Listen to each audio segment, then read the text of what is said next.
एक बार की बात है, जब राजा दशरथ का देहांत हुआ था, तब भगवान राम, माता सीता और लक्ष्मण गया में थे। उनको पता ही नहीं था कि महाराज दशरथ का देहांत हुआ है। एक दिन माँ सीता जब अकेली थी, तब ये कहकर देवाड़ी हुई कि माता सीता अपने ससुर को पिंडदान करें। तब माता सीता ने महाराज दशरथ को कहा कि भगवान राम आकर अपने पिता के पिंडदान करेंगे। मगर महाराज दशरथ ने कहा कि अपने बहू से भी पिंडदान चाहते हैं। तब कोई उपाय न देखकर माता सीता ने फल्गु नदी से बालू निकालकर महाराज दशरथ का पिंडदान किया और उन्होंने दोनों हाथों से पिंड ग्रहण किया।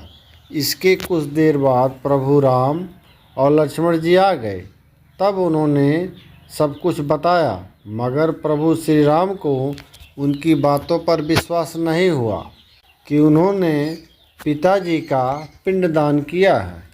इस पिंडदान के गवाह के रूप में उन्होंने दुर्वा घास, फाल्गु नदी, तुलसी, बट वृक्ष, गाय और ब्राह्मण से पूछने के लिए अनुरोध किया, जिसको पिंडदान के बाद दक्षिणा दिए थे।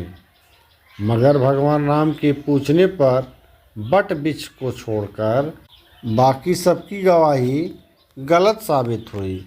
तब माता सीता ने अत्यंत क्रोधित होकर ब्राह्मण को ये श्राप दिया कि वह आजीवन दरिद्र रहेंगे। गाय को उन्होंने श्राप दिया कि तू एक स्त्री जात होकर एक स्त्री के विषय में तुमने झूठ बोला है, इसलिए जाओ, आज से तुम दूसरे का जूठन खाओगी और कलयुग में मैला खाओगी।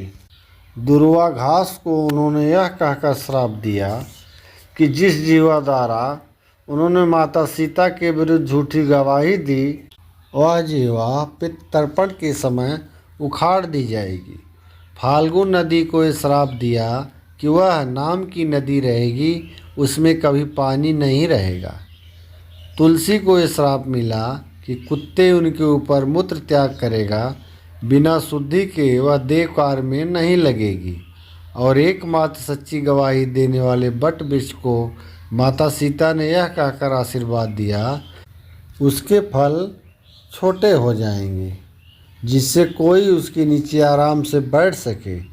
लोगों के ऊपर बट वृक्ष के फल गिर भी जाते हैं तो किसी को कोई नुकसान नहीं पहुंचता।